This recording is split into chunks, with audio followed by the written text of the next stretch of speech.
ഫലസ്തീനിലെ ഒരുപാട് പാവപ്പെട്ടവരെ കൊലപ്പെടുത്തിയ ഒരു വ്യക്തിയാണ് 21 വയസ്സുകാരനായ ഈദാൻ എന്നറിയപ്പെടുന്ന ഇസ്രയേലിലെ സൈനികൻ. ഒളിഞ്ഞു നിന്ന് ഷൂട്ട് ചെയ്യുന്നതിൽ വളരെ പ്രാവീണ്യം നൽകിയ ഇസ്രയേലിന്റെ ഒരു സൈനികൻ കൂടെയാണ് ഇദ്ദേഹം.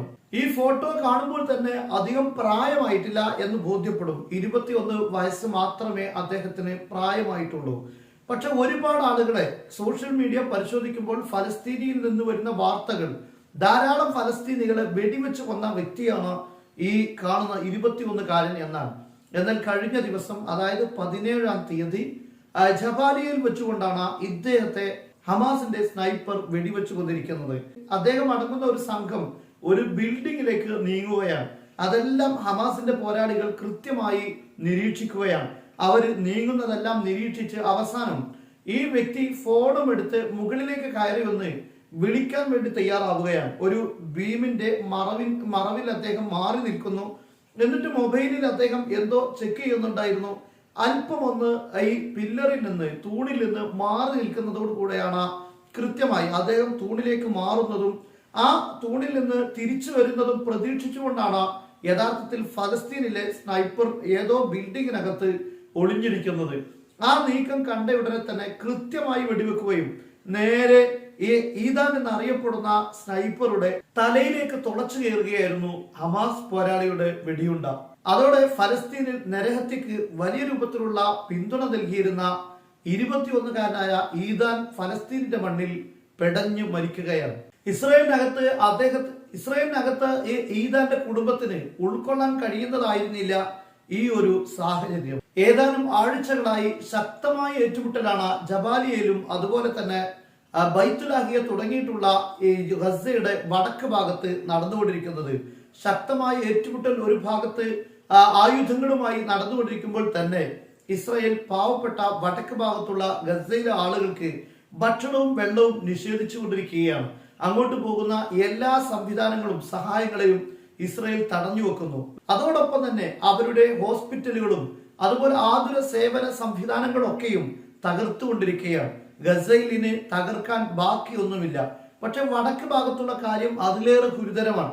അവിടെയുള്ള ജനങ്ങൾക്ക് ജീവിക്കാൻ ആവശ്യമായ, പ്രത്യേകിച്ച് കുടിക്കാനുള്ള വെള്ളം പോലും നിഷേധിക്കപ്പെടുന്ന ഒരു സാഹചര്യത്തിലേക്കാണ് കാര്യങ്ങൾ നീങ്ങിക്കൊണ്ടിരിക്കുന്നത്. നിരന്തരമായി ഐക്യരാഷ്ട്രസഭയും അതുപോലെ തന്നെ അന്താരാഷ്ട്ര തലങ്ങളിൽ സേവന രംഗങ്ങളിൽ പ്രവർത്തിച്ചു കൊണ്ടിരിക്കുന്ന ധാരാളം സംഘടനകൾ വലിയ മുന്നറിയിപ്പ് നൽകുമ്പോഴും അറബ് രാഷ്ട്രങ്ങൾ അടക്കമുള്ള മുസ്ലിം രാഷ്ട്രങ്ങൾ അടക്കം ഈ വിഷയത്തിൽ ഒരു നിലപാടും സ്വീകരിക്കാതെ മുന്നോട്ട് പോകുന്നു എന്നത് ലോകത്തിന് മുന്നിൽ തന്നെ ലജ്ജിക്കുന്ന ഒരു കാര്യമായി മാറിയിരിക്കുകയാണ്. എന്നാൽ ഇസ്രായേലിനകത്തേക്ക് ഭക്ഷണം എത്തിക്കാനുള്ള എല്ലാ സൗകര്യങ്ങളും പല അറബ് രാഷ്ട്രങ്ങളും അതിനുള്ള സൗകര്യങ്ങൾ ഏർപ്പെടുത്തിക്കൊണ്ടിരിക്കുകയാണ്.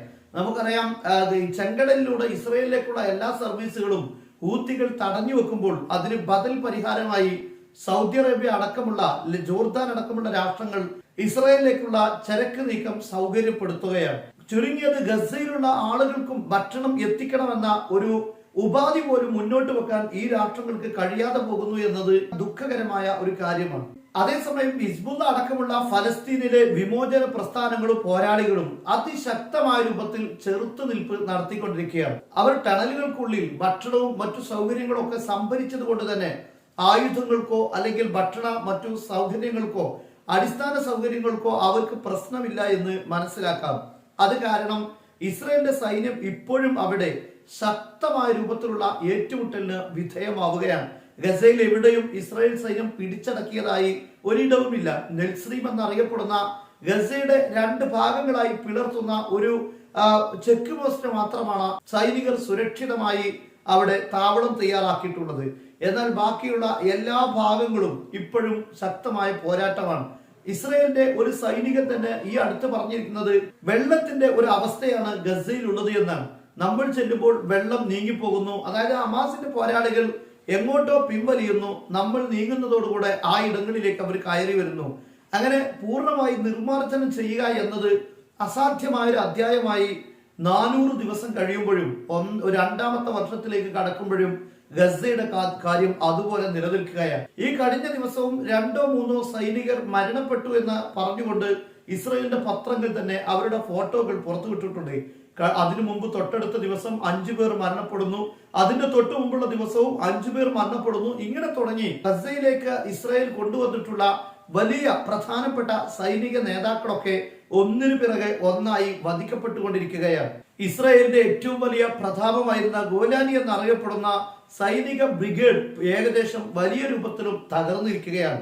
ഇപ്പോൾ ഈ 21-കാരനായ സ്നൈപ്പർ, അദ്ദേഹം കഫീർ എന്നറിയപ്പെടുന്ന ബ്രിഗേഡ്സിന്റെ 90-ാമത്തെ വ്യക്തിയാണ്.